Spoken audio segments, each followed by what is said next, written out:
Hello and welcome to Weekly MTG. I'm Steve Sanu alongside the amazing Athena Froelich. How you doing, Athena? I'm doing good. How are you? Good. I'm doing very well. Thank you for asking. We got a great show for you today. Time Spiral Remastered, as you may or may not know, releases in stores tomorrow. So we've got a pretty cool guest on board to show you the ropes for building a sealed deck for that format. It's Marshall Sutcliffe, straight from Limited Resources, all the way from his home Whoop whoop. broadcasting studio. So we're excited to have him on the show today. Before we get to that, we're going to go over the news real quickly. So let's go ahead and bring up the first graphic. That's right. It's Black is Magic on sale for pre-order. Not those are at odds. Available for pre-order right now until March 31. $39.99 for the regular version and $49.99 for the foil version. Very excited for that. Proudly supporting Black Girls Code. Go take a look at secretlair.wizards.com. Available for pre-order now. Next up, we had a small cleanup announcement this morning on Daily MTG that revealed a little bit of information, including the release dates for Modern Horizons 2, Adventures in the Forgotten Realms, and the names and release dates for Innistrad Midnight Hunt and Innistrad Crimson Vow, which were previously known as Innistrad Werewolves and Innistrad Vampires. So those are the full logos. Those are available on dailymtg.com. And you can also see a little bit more about the product suites that will be offered specifically for Modern Horizons 2, because it's a little bit different this time around. And finally, the whole reason that we are having this themed Time Spiral Remastered show is there's an event going on this weekend where you can play in paper over Spell Table.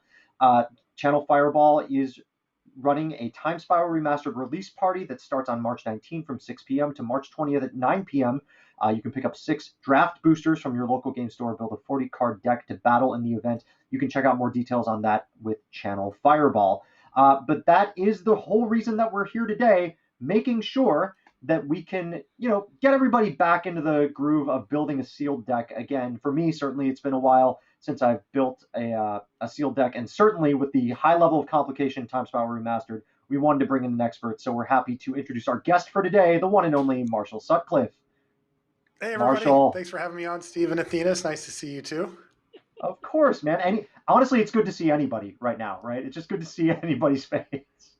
Hey, yeah, we'll take what we can get. Until we can get back together and play in person, this is what we got. Webcam magic is a real thing. I've done it myself. I've played a lot more sealed than normal as a result as well, because I'll pair off with a friend of mine and I'll just do webcam sealed builds because it's the best way to play kind of one-on-one limited. It's a whole thing. I'm really really excited that you're on the show, mostly because I'm pretty sure I'm going to be able to learn a lot because I am woefully out of practice building sealed, and certainly the high level of complication of Time Spiral Remastered is like wrinkling my brain. So, We actually we're just going did to the be opening up. podcast about it too, Steve. We just did LR about it, and it's like I made a list of the different mechanics that are represented on at least one card in Time Spiral. Just like it took me a long time to read the list, so there's a lot going on in the set. The one thing that I want to do that I'd love to do in this format at some point is that reality acid blink trick. That's my favorite one. So there's an even bigger wrinkle here, as a lot of our viewers know and a lot of fans know that there are those retro cards in those retro frames that are going to be included in the pack. So that's a wrinkle that wasn't in the original Time Spiral. Lots going on. So I know people want to see us open some products, so we are going to do that. We're going to open some Time Spiral Remastered boosters, but the focus today is going to be on Marshall. Marshall's going to open up a sealed pool, and he's going to walk us through sort of how he builds, and we're going to ask him questions that are probably really dumb, and then he'll answer them very patiently. It's going to be great. Yeah, I'm looking forward to it. When it comes to sealed, there's kind of there's two things that we can kind of accomplish with this. One of them, of course, is an early look at Time Spiral Remastered sealed and getting a feel for it. I mean, this will be the first time that I've built a sealed pool in the format, of course. And so, we can hopefully learn something about how things play out. Is the 5-color deck real? Can I make slivers work? Like, do you get critical mass of slivers or rebels or, any of the relevant tribes here? But then on a more general scenario, going back to what you were just saying, Steve, we can also just remind ourselves, oh yeah, real cards in my hand, I need to build a pool. There's kind of there's a way to do it, right? And everybody has their own little take. I definitely have mine, and I'm going to be sharing that with you here. And I think it really helps because, one of the things that happens a lot when you build a sealed pool is it can be overwhelming. And in a set as complicated as Time Spiral Remastered, that can be doubly so, where you're just looking and you're going, there's too much going on here. How am I supposed to even start narrowing this down? And the way that I open and build my pools helps me do that. And hopefully it will help people at home as well. Excellent. So what we're going to do is we're going to swap our camera views a little bit, and we need a little bit of time to do that. But we have a very special video preview of the Magic Legends RPG that our friends at Perfect World and Cryptic sent over to us. So, John, if you would go ahead and roll that so that we can transition over our cameras and open up some product, that'd be great. Check it out, Magic Legends. Here's the preview for it.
I don't know if you can hear me, but maybe you can. I'm not quite sure. Uh, my guess is that you'll tell me that you can't hear me if you can't. Athena and Marshall, can you hear me? Yeah, I got you, Steve. Yes, I can Okay, hear you. cool. We're all good. We All can see right, your cool. wonderful facts too. Yeah, okay, good. Sorry about the technical difficulties on the trailer over there. We're gonna make sure that gets fixed, and we'll show it to you again, this time with 100% more sound.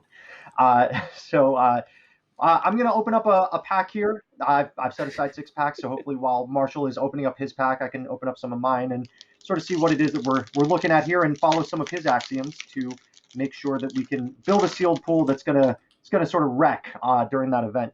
But we got some classics here. Here's a Skirk Shaman, a Gossamer Phantasm, Simian Spirit Guide, Rip, Gorgon Recluse, Evolution Charm, Sporloth Ancient. The last time I played with Sporloth Ancient was actually during the original Modern Masters draft. Momentary Blink, please. Come on, Reality Acid, let's go. Trespasser Ilvec, Children of Corliss, White Mane Lion. In comes, we got Phantom Worm, Necrotic Sliver. Love me some Necrotic Sliver. A Shivan Meteor, and oh, that's cool. Damnation. Love that card. Good board wipe. And we've got I would play Field of that Ruin one, as our Steve. retro card. Ooh. Yeah, I think, Marshall, I feel like you would probably play some cards in this pack for sure. I would play that one. Yeah, that's the one I would take. It's interesting because I think when people think of these type of sets, they often lump them together with Modern Masters style sets where, okay, that's cool. Like that, you can understand how that could make some sense because it sounds similar, but they're really not. The Time Spiral Remastered is much different thing than a Modern Masters or a name your Masters set. This actually is just made of cards from the original Time Spiral block. That means that the power level, while higher than that block, is not nearly as high as the power level that you'd find in a Masters set. So a card like Damnation can go a really long way, where if you play a Masters set, there's going to be some decks that just don't care. They're not going to mind about a Wrath, but you're not going to find that here. That is going to be an excellent card to open. So be sure to just open up a Wrath in an off color, and you're going to be all set for sure. So yeah, off color Marshall, Wrath, baby. Yeah, you got to do it. I do want to sort of call out that everybody has a different way of opening up their sealed pools, right? Like I've seen people like me open up the packs when I'm building a sealed pool and just like put it all in a stack and then sort it afterwards. I've seen people open up packs and look through it to begin with, and there is no wrong way to do that, obviously. But what is your preferred way to look at a sealed pool, Marshall? So the way that I like to do it is because I'm often thinking about things in terms of a competitive environment. Think at a Grand Prix or a local tournament that's sealed. In which case, there's often a timer for when you have to finish building. And even if you go to a pre-release event, you don't have. They give you extra time, but you got to kind of you got to work your way through the dang thing. So what I like to do is open all the packs at once and get like a pile of cards like this in front of me, and then I sort them by color.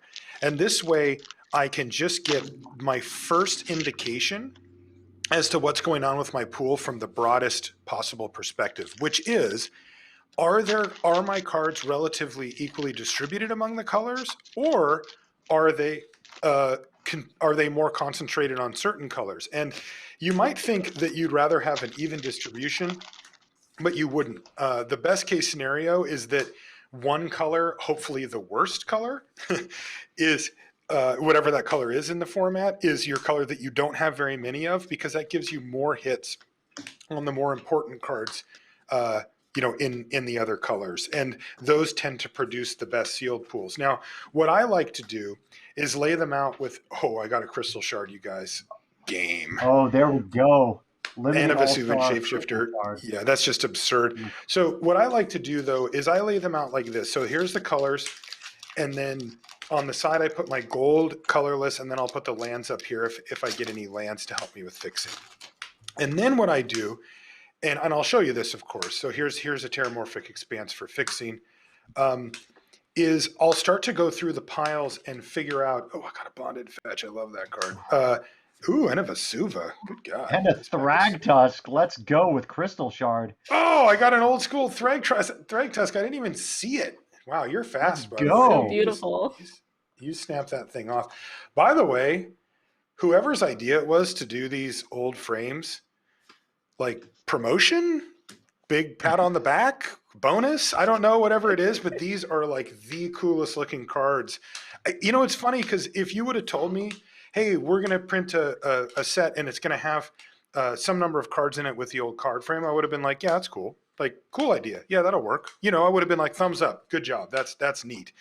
Then I saw them and I'm like, oh my God, like these look so cool, especially cards that we haven't seen before. Ooh, Tombstalker. That was one of my preview cards for this set.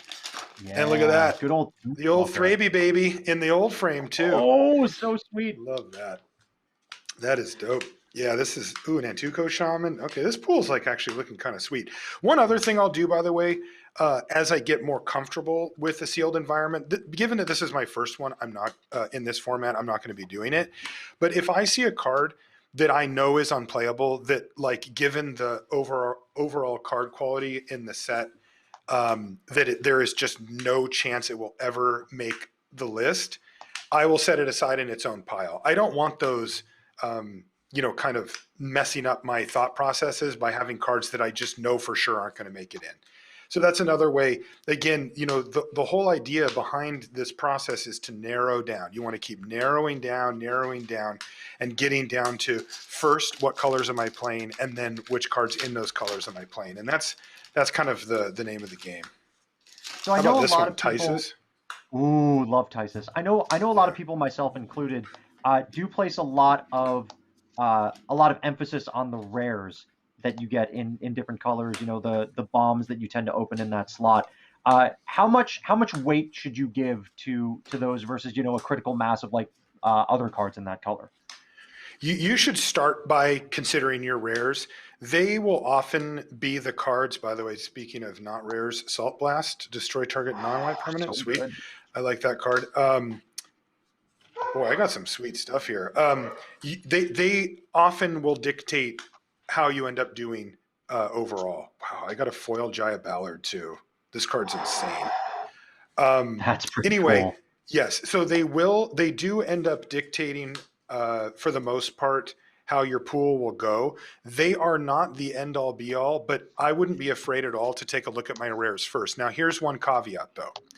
If you do so, don't be blinded by them. There are still times when it's incorrect to play one of your better rares. It's just those times aren't that often. So you should assume that you're going to be playing them. But like I said, it legitimately it is a real thing that those matter, but there still are times where it's like my black is so good and I have to pair it with green, and so my blue rare is not going to make it. Now that's never happened to me because if I open a blue rare, I'm playing the dang thing. But You're 100% to play it. Yeah. yeah. So here's what I do next. So now I will go through the cards in each of my piles of colors. And this is a really important step. So one thing right now is that I know I have a lot of white cards and I know I have a lot of black cards, and then the rest are relatively even. So I didn't get one of those pools where I have like 8 green cards and everything else is in other colors. Fair enough. That's fine. Most pools will be like this. But now what I'm going to do is I'm going to go through each of these cards and I'm going to pick out the cards that make me want to play this color. Okay, so these are my bombs, my removal, my really efficient cards, cards that are particularly good in sealed or particularly good in the environment.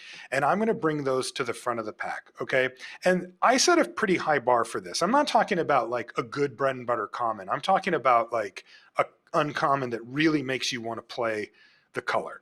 And then I'll do that for each of the colors, which is what I'm going to do now.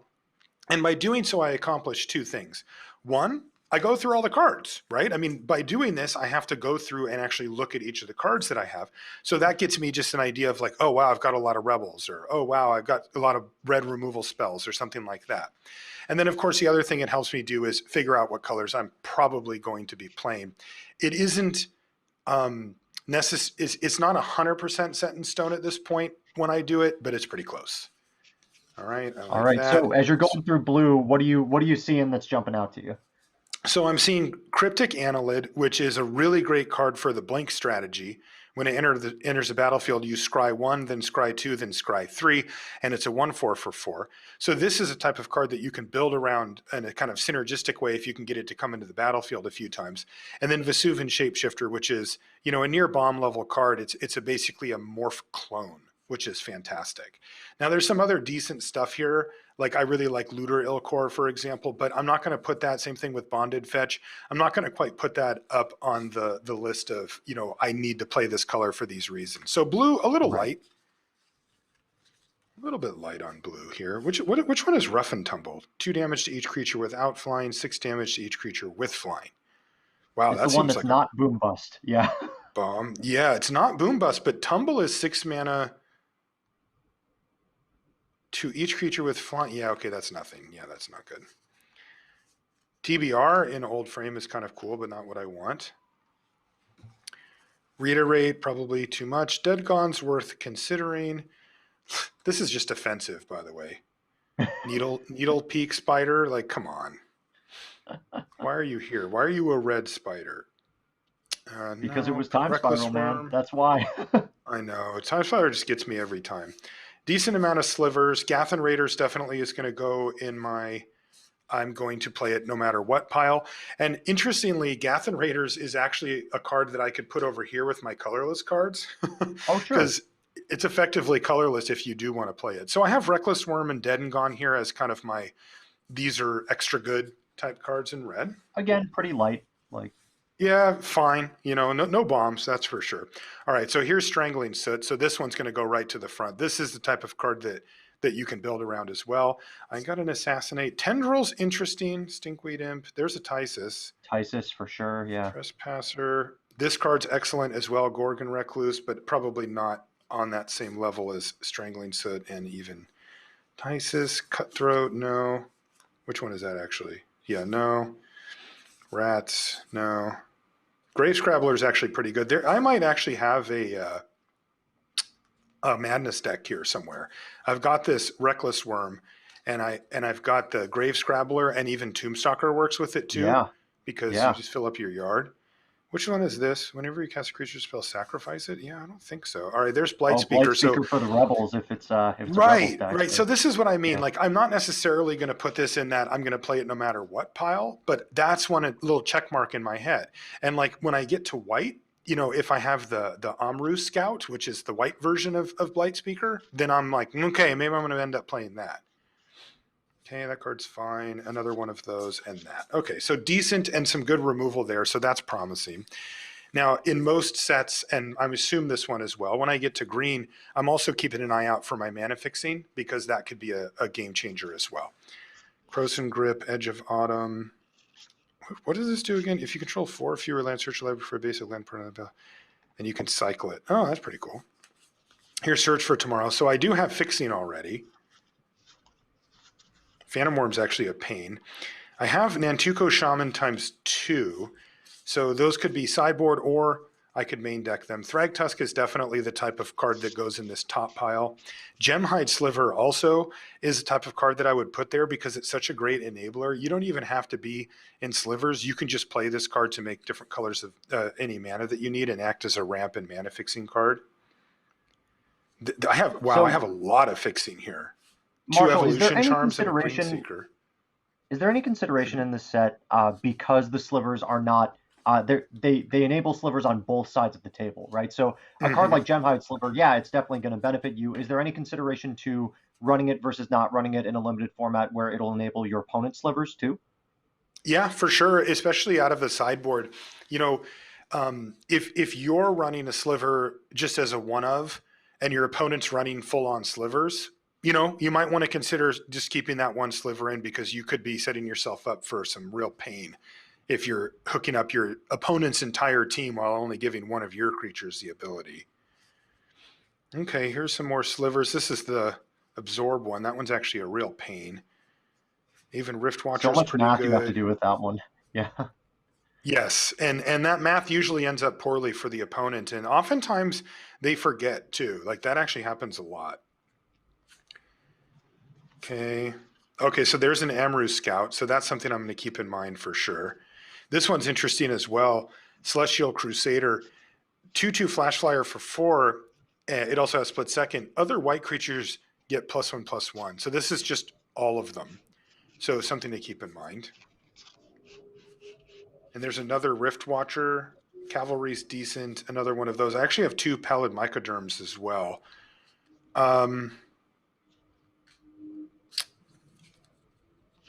Okay, so decent. And then let's take a look at our gold cards real quick as well. We have Exquisite Firecraft. So that's not gold. I don't know why I have that here. So our red actually has 2 more bombs that I just put in the wrong pile. Sorry, okay. chat. Well, that's good. Yeah, so red just got a lot better. And then we've got Joyer of the Gitu, which is pretty good. You know, it lets you suspend stuff. Cool old school artwork there too. And then 2 gold off-brand slivers. So, you know, most of the slivers in the set that are non-uncommon or rare, basically the common slivers are in Naya colors, and these ones both have black in their cost. But they're also, of course, 2 of the more powerful ones, particularly Necrotic Sliver. This one's just okay. The Necrotic Sliver is really good. It turns your slivers into Vindicates, and that's an easy way to win a game. So there's that. And then I have the Gathan Raiders, and then I even got a Prismatic Lens and a Crystal Shard here as well.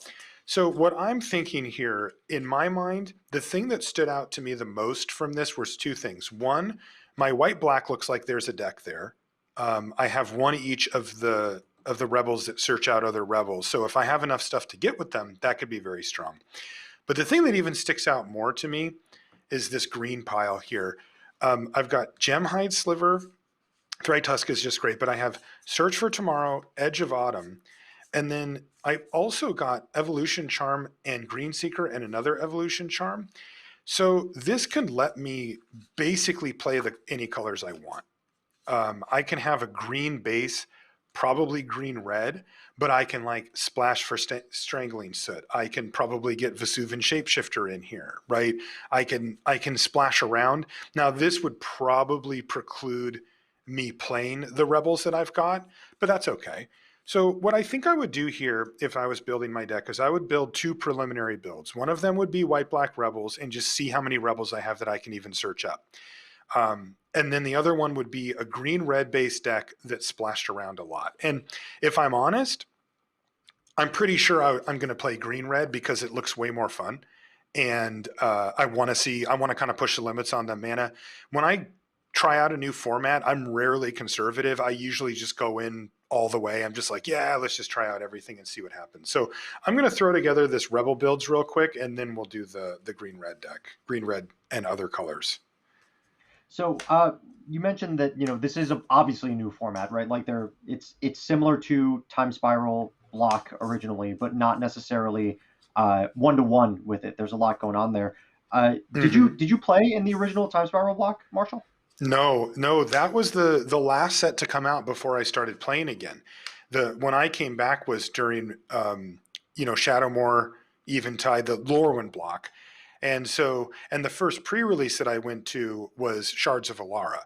So that was my real full introduction. I did start playing a little bit before that. But yeah, so this set was very much still around. Like, it was in standard and like you could see the cards, but I didn't, it was not on my radar as far as actually playing, which I thought was probably lucky because I may have been overwhelmed. This, especially as a full block. I did, hilariously, I decided while recording a draft video for a website, I was like, oh, on Magic Online they have Time Spiral block. I'll try that. I've never drafted it. It was a little before my time, but I kind of know some of the cards. Let's try it. And I did a video of it, and it was impossible. I mean, I spent the whole time reading. So I want to touch on something that you mentioned here is that the complication level of this set is through the roof, right? This is It this is. is easily one of the most complicated sets we've made. Period. Uh, not even like looking at all the sets, reprint sets. Certainly the most complicated draft booster product we've made in a while. Um, Hmm. for people that are looking to get into this, and like obviously they could listen to LR, they could read a bunch of articles. Uh, how would you recommend that people start tackling just the complication level of this set? Yeah, so the number one thing you can do is read the cards beforehand and then read the cards as they're cast because again there's whatever 15 different mechanics here or something. You're going to need to keep up on that. So protect yourself and read the card. That part's pretty straightforward. What I would recommend if you were to start drafting the format and you haven't had experience with these cards is to aim for the more simplistic tribal based synergies, which often are the better decks anyway. Like my prediction, having never drafted this, is that this deck is actually going to be the best deck in draft. I think that this black white Rebels deck is going to be totally insane if it's open. And I feel that it's also quite straightforward. Just the Cliff's notes on it are the only two cards that matter are these right here. If you can get an Amru Scout and a Blight Speaker, you don't need both, but as many as you can get of both of these, then you can pick up all these Rebel cards that cost 1, 2, and 3 mana and start searching them up. And it's straightforward. There's nothing complicated about this. If you play Magic, you're going to be like, okay, I see what that does, and I'll do that thing. And then you'll be able to put together a winning strategy. And this doesn't require you to know all the intricacies of madness and delve and suspend and morphs and all that stuff. So I would recommend leaning in that direction if I could, just at the early stages, because it is a lot. It just is. When you have this many mechanics, you're just simply going to get overwhelmed at some point, and you're just looking to minimize that if possible. For sure. So yeah, it's looking like your black white looks pretty good there, laying it out. It Potentially is actually a pretty good decent. rebel deck. Yeah. Yeah, because what you want to look at are what are the rebels, and that it costs 3 or less because that's what those two searchers find. So here's 2 Aven Riftwatcher, not bad. And then here, the kind of line of play is to use one of these to search out another one, basically. You want to, so that you have redundancy because they both have 1 toughness and they tend to die. So you really do want to make sure that you use these while you can. Basically, if you get to untap with one of these and start activating it, you just do that every turn until you can't anymore. And you want to be able to enable that for as long as you can. So you search up the other, and then you start going through. I am actually light on total number of rebels here, though. I've got these Doomsayers and one other, and then these. So this deck actually didn't come together super well. Now you don't need to have 10 to make it work, but you do need to have 5 or 6 to kind of go. And then there's some important cards in there too that are rebels. There's a pacifism variant that is an actual rebel. It's a rebel enchantment. I don't know how that happened, but it is, and you can search that up with these cards. So that's a big part of the equation as well. And I didn't get that. So Good let's old take a Bound look at in this green Silence. Love deck it. because that's I think where we really want to be anyway, right? Let's be honest. So a lot Let's of just be some honest here. yeah, let's just go greed, full greed. I love it. That Uh, is correct, my friend. So it's been one of the things that a lot of people might recognize. There are a lot of mechanics and commonalities with the first modern master set. There are, Thalids in here. There's rebels, suspend, lots of commonalities with that, and that's because so many of those cards for that reprint set did come from Time Spiral block. So rebels was an archetype that you could draft in the original modern masters. I Hmm. think Storm was a deck that you could draft in the original Modern Masters, and there are a lot of commonalities here as well. So, if you drafted the original Modern Master set way back when, even if you missed Time Spiral the first time around, you may have a pretty good idea of what's going on in this set. That's right. These I type of love. cards I would avoid, by the way, just as like a quick note. Um, some of the decks in this format are going to require you to have critical mass of certain types of cards, like the rebels or slivers that we were talking about. Madness requires you to have certain types of cards, mainly discard outlets plus madness cards. But suspend, which this interacts with suspend, you don't actually need help. Suspend is just a great mechanic and a great thing to have in your deck, full stop. It can be tempting to play cards like this that this has one in a red, remove a time counter from a permanent you control or a suspended card you own. But the problem with that is that the whole benefit of suspend is that you only are investing a small amount of mana, and while you have to wait a number of turns, you're getting a great deal on that mana if you're alive enough, to realize it on the other end. If you spend your mana to take those counters off, you're kind of undoing that work, that benefit that you got. And cards like Rift Elemental don't pay you back for that. It just gets +2/+0 until end of turn. So if you do find yourself with the suspend deck, if you will, or with like a bunch of suspend cards, I would recommend just playing them straight up and don't worry about the cards that augment them, because they actually just get in your way. Amazing, amazing Needle Peace advice from Bar. a master of Limited, Marshall Sutcliffe. So tell us what you're thinking right now with this red green deck. How's it looking now that you're laying it out? I think this thing is sweet. I've also got like a pretty strong sliver sub theme here. And I'm wondering if I can make that work. So here's the rough layout just in straight green red, but we're not stopping there. Come on, we're going to be No, of much course not. greedier than that. Yeah, but let's just take a quick look at the slivers that I've got here, because I've actually got a lot of them in these colors. So I have the Gemhide sliver that we saw before. I have a two-headed sliver, which gives them all menace, which is actually quite strong. And then I have Spinneret sliver, which gives them reach.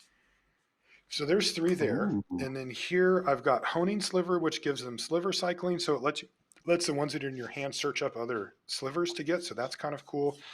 And then here I've got the Bone Splitter Sliver, which is really important. Any slivers that pump power are kind of better than almost anything else you can do. Power plus toughness is, of course, ideal, and even toughness is pretty decent. But ones that bump power, especially this much, turn these 2-drop slivers into 4/2s that are slamming and need to be dealt with, and that's really powerful.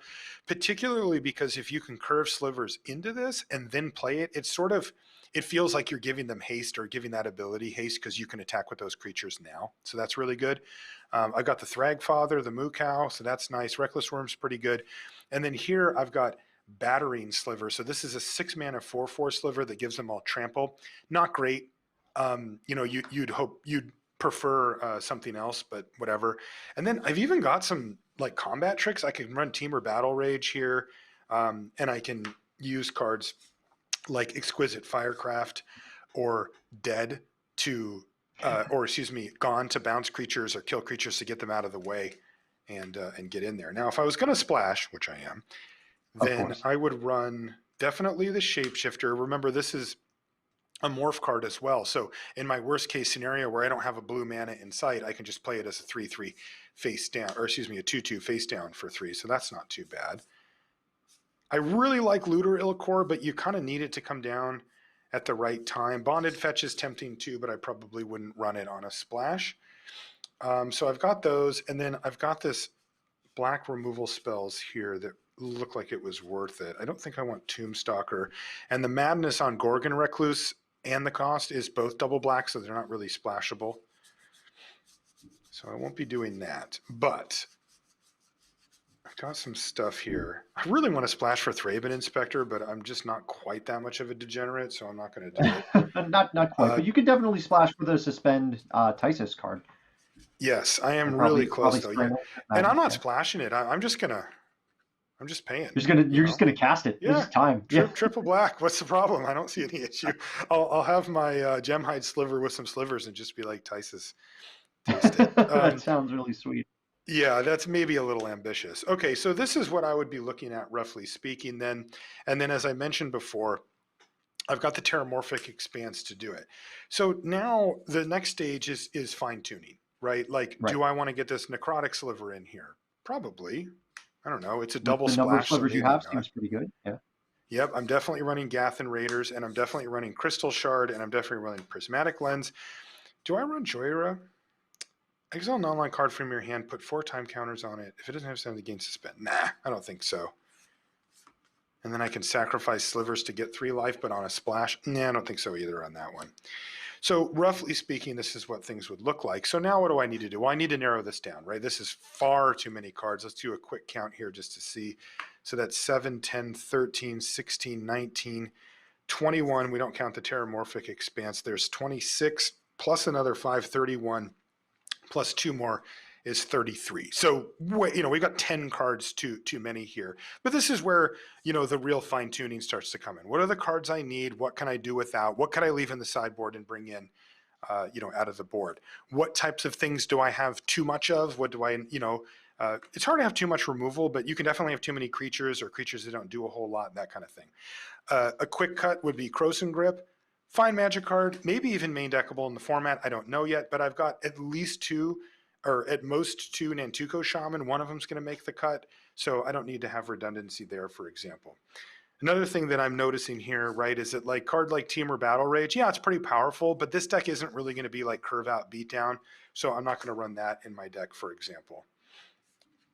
Interesting Evolution Charm. So it goes and gets a basic land card, reveals it, puts it in your hand. And that's pretty good. It also can give things flying and return creature cards from your graveyard. So this is just a pretty good card. Primary use in our deck, though, would be to search up basics.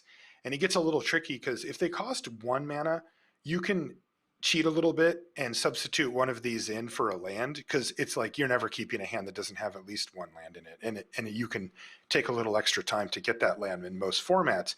But when it costs 2 mana, that's not the case. It's a lot harder. I would probably cut one of these and keep one of them in.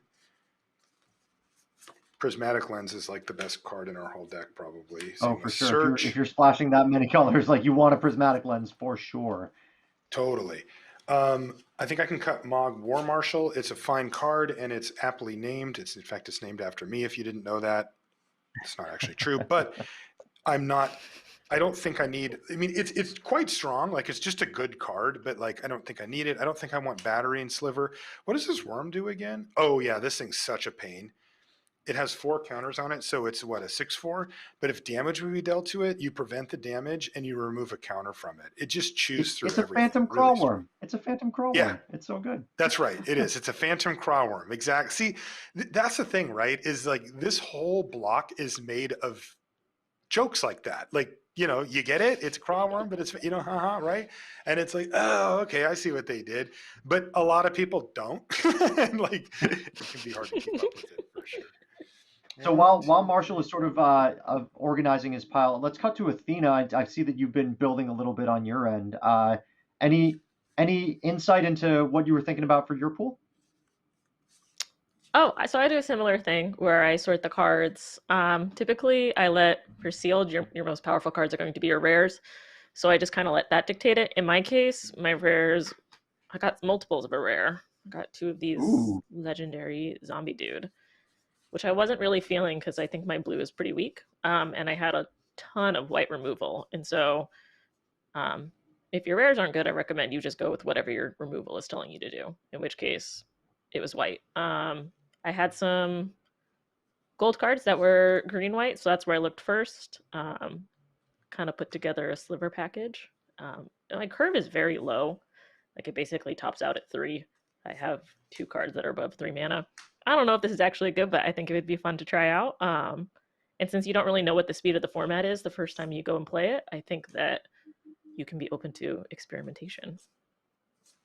So I built a with that damnation. I was dead set on playing that damnation. So I have built a kind of odd. I haven't made any cut yet, but kind of odd blue black deck here with four rares in it. Miri the Cursed, Damnation, Sudden Spoiling, and Nether Trader. And there's a decent amount of removal in here too. There's a Tysis, there's an Assassinate, a Strangling Soot, Reality Acid with a Dreamstalker to bounce it back to my hand if I'm really lucky, and of course one of my favorite cards in the format, Mystical Teachings. I love me some Mystical Teachings. Let's like use Mystical Teachings to go get another instant if you have it. I don't have that many, so it probably end up getting cut, but I do love Mystical Teachings and flashing it back. I think it's super fun. So go get Crookclaw Transmuter, which has flash. Go get I guess Sudden Spoiling, which is an instant, but not a lot of flash or instant cards in my pool, so I'd probably end up cutting that. But I love 4C as well. Pickles Lock. I don't have the Pickles Lock, unfortunately, but that would be really cool. I would love the Pickles Lock. So yeah, that's sort of what I built out of this. Let's go back to Marshall and see how he's doing. How you doing, Marshall? Good. I've got my build. I'm Ooh, looking let's for one more come cut, back and but hear all about it. yeah. So this, I think, I need to cut one card from here. It may just be Necrotic Sliver on a double splash. It might be a little too ambitious. If I have my Gemhide Sliver, then this gets easy. But if not, it's quite a pain. And I'm decent on removal. Not great, but decent on removal anyway. So I think I can get away with it.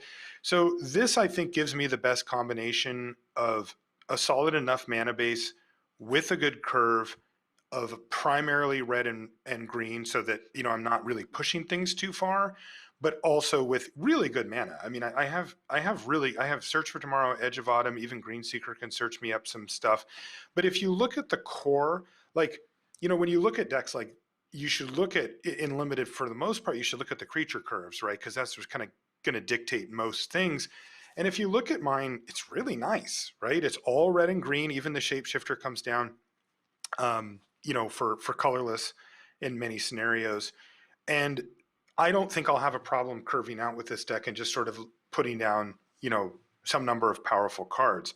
But then I've got some really nice stuff going on the side here. Particularly, I have some good removal spells like Exquisite Firecraft and Strangling Soot, but I have Crystal Shard. And Crystal Shard you can activate using generic mana, or you can use blue and tap it and make this thing go. And that's kind of the deal with this, is I can do this even without the splash because my deck is actually going to generate a fair bit of mana. But if I have the blue, then it just gets a lot more efficient. And this card is busted. If you've never played with Crystal Shard, do not overlook it. And if you open one up and you're that lucky, then play it. It is a nightmare to play against. It is such a pain when your opponent has one, because you're just like, oh my God. And if you ever miss a land drop against it, you just hate your life. But it's also cool because you can return target creature. It doesn't say that it's theirs. In modern design language, this might be templated so that it could return an opposing creature. But here, I can return my own.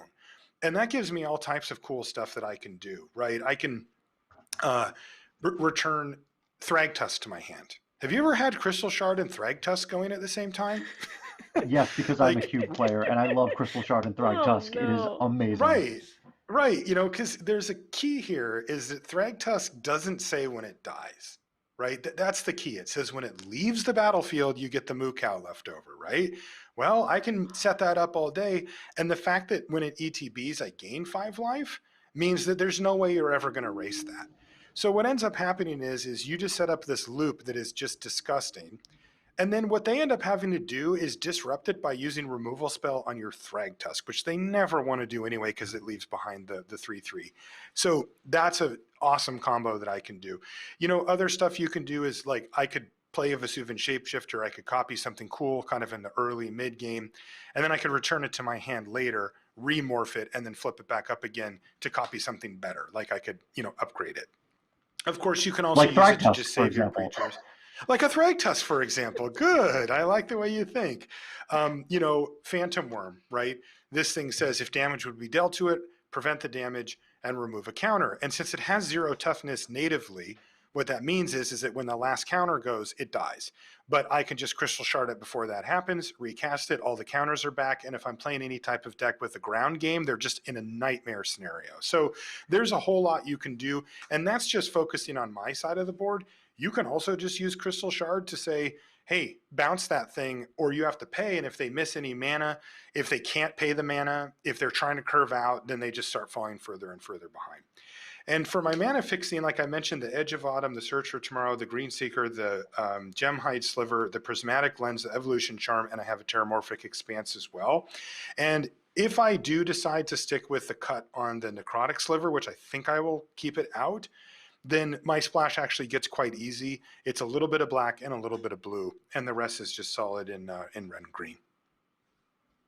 This Do deck is not sweet, by the sleep way. on Crystal Shard. That card was not in the format for original Time Spiral. It is a retro frame card that was added specifically for Time Spiral Remastered. That card is insane in limited. It's absurd. Yeah, it's from what, Mirrodin block, right? Yes. I think it's Originally from printed in Mirrodin. Mirrodin block back in the day. Yeah. Because, Mirrodin block didn't have enough, busted in half artifacts. Yeah, because it needed this, But I'll tell you Absolutely. what, I needed this. This is the card that I needed, so I'm glad I got it. Well, so we're gonna do some camera adjustments and clear off some stuff here. I think we'll open up a couple more packs before we call it a day. But I do want to make sure that we show that Magic Legends trailer in all of its glory with all the sound. We're gonna go ahead and have producer Sean pull that up. Hopefully the sound has been fixed and you'll be able to hear it as well as see it. Take a look.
There we go. So you can go ahead and sign up for the open beta at playmagiclegends.com. Thanks again to our friends at Cryptic and Perfect World for letting us show that lovely 1 minute first look. I'm excited to get in there and sling a few spells. I figure, Marshall, we'll do something that you're very familiar with. We're gonna crack a pack and we're gonna see if we were drafting the set, what should we pick? I love Figure this. in the last couple of minutes we could do something a little familiar, right? This is my wheelhouse, Steve. You know me. I do. So we've got as commons, we've got Keldon Halberdier, we have Drifter Ildal, Brute Force, Thallid Shell Dweller, Mind Stab, Kavu Primarch, Looter Ilkor, love me some Looter Ilkor, Icar Slick, Shade of Trokir, and Ancient Grudge as the commons. I'm going to move these up a little bit so I have a little bit more space. And then uncommons, we've got Henchfiend of Ukor, Dread Return, and Big Game Hunter. Finally, we have the rare, which is a Greater Gargadon, and the retro frame card, which is an Arch of Arazka. Interesting pack here, Marshall. Oh, that's a sweet pack. Wow, really nice. Of the commons, the card that stands out is Icar Slick, and then I also like an Looter Ilkor like you do. Both excellent, but Icar Slick I think is the best of the commons that we got here, at least at first glance. It basically is a built-in 2-for-1. and that's hard to pass up when it's a solid removal spell that you're getting the 2-for-1 on. So that would be where I would lean most likely. But this is a powerful pack. Another card that stands out that we haven't mentioned because I didn't get them in my particular pool, the Thalid Shelldweller, is kind of the bread and butter common for the Thalids deck. And that's another one that deserves to be mentioned alongside the Slivers and Rebels that I was talking about before, in that, if you're a little overwhelmed by the format, if it's a little like, okay, what is going on here? And you're feeling like it might be above your current level, a deck like Thalids is a really good choice. It does the thing that it does. It cares about other Thalids. It's fairly straightforward to draft, and it's fairly straightforward to play, at least compared to like some crazy Madness Storm deck or whatever. So that's a card that I like as well, though it's not on the same power level as cards like Ikerslick and Looter Ilkor. One of the cards here that definitely stands out is Big Game Hunter as well. That is a type of card that if you can get the Madness deck going particularly, can do some really great stuff. It can be a removal spell that you can pay 1 mana for, and that can be really good, but it really does require some things going. Now, if you want to be like the crazy person, then the Gargfather, right? Greater Gargadon is a classic. Suspend 10, but you can sack an artifact, creature, or land to remove a time counter from it, and it's a 9/7. You also, I don't know if I've ever seen this. Have you guys ever seen this? You could cast it for 9 in a red. I don't think that's a thing. I've done it one time. One time I've You done have? it. Wow. Yeah, it was in Cube. I've done it one time, and I was desperate to try to win something, and I wasn't willing to sacrifice all my lands. So I had some mana rocks out. It was like a red-green ramp deck in Cube, so I was able to cast it. I did not win the game, but I did hard cast Greater Gargadon. Yeah, Gargadon is a really interesting card because it kind of teaches you about when it's important to have the certain resources. There comes a point in the game, if you've suspended it on one, where you go, should I just sack it all? Because remember, the Gargadon has haste when it comes in if it was suspended. And oftentimes it's the 2-turn clock. If you've gotten in for really any damage, you just go bang, bang, and you can kill your opponent. And it's like one of those things where it gets really tempting. It's an all-in play, right? It's one of those things where you're just like, well, here we go. And you start sacrificing your lands and stuff. And you're just saying, basically, I'm not going to play anymore if you have a removal spell. But if you don't, this thing is going to be bigger than everything else and provide a massively quick clock. So, you could consider it. What you really want to do is try to abuse it. And I don't know how easy that would be in limited.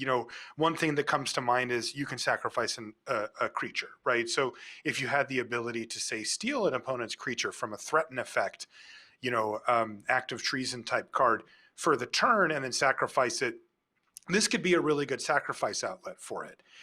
I don't think that's really the name of the game, though. And if it were me, I would avoid the Greater Gargadon here because I just don't know the format well enough to know if this is the type of card that I'd feel comfortable kind of going in on.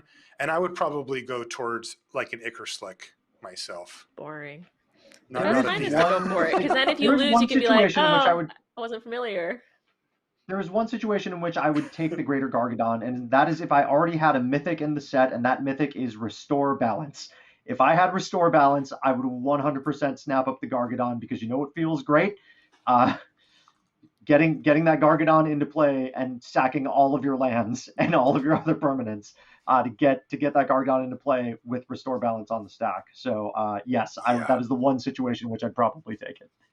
Okay, wait a minute. So, Athena, are you saying you're just windmill slamming the Garg Dad and just moving on with your life here, or what? Why wouldn't you? Yeah, live a little. Well, yeah, okay, that's You'll fair. have plenty of opportunities to draft other decks.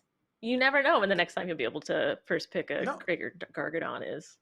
You are right, and I will say that generally I actually do take that approach early in the format as well, where if I'm not sure if the card's good or not, and it's a rare particularly because, like you said, you don't get to see them all the time, I'll usually just dive in. But I have played with Gargadon before, so it's not like I've never seen or played with the card. And in normal environments, I'm always kind of lukewarm on it. Like, I don't know. I don't think it's a bomb, generally speaking. So I would just kind of chicken out and take the Icar Slick. But I kind of like where you're going, Athena. You know, just get in there. Yeah, go for the Well, gold. with that excellent analysis of that pack, tweet us, let us know if you'd have taken the Greater Gargadon or if you think the Icar Slick is the better pick, obviously. Yeah. Are you a coward or are But you a warrior? Is the way that you make that poll. You know. are you a coward or are you a warrior? That's Yeah. exactly it. Uh, it's been really great. Marshall, thank you so much for being here. Really appreciate you taking time out of the day. Where are people going to be able to find you? You've got a lot going on today. What are you doing next after this? Yeah, yeah, anytime. Thanks for having me on, you guys. I really appreciate it, and it's always fun to chat with you. I've got the Sweatsuit Invitational coming up in about half an hour here. This is a thing that Hunter Pence puts on. It's like a big draft tournament. It's a single elimination bracket draft tournament. And I'm going to be streaming that on my channel, which is Marshall_LR. But you can also, they do coverage of it. There's a ton of Magic personality streamers that are going to be in there as well. So it should be really fun. I'm looking forward to it. Excellent. Well, we'll be back next week with some Strixhaven previews next week. So we're going to kick off Strixhaven previews on March 25th. We're going to be shifting into a morning time slot that day. You'll be able to find more information about that as we get closer to the day. But we will have some excellent Strixhaven news for you. Doug Beyer and Mike Turian will be on the show to talk a little bit about the creative behind Strixhaven and a little bit about what you'll be able to expect in terms of mechanics and booster fun. So we're really excited to have them on the show. We'll be excited to have you back here next week to see some brand new Strixhaven cards. But until then, thanks so much for being here, and we'll see you next week.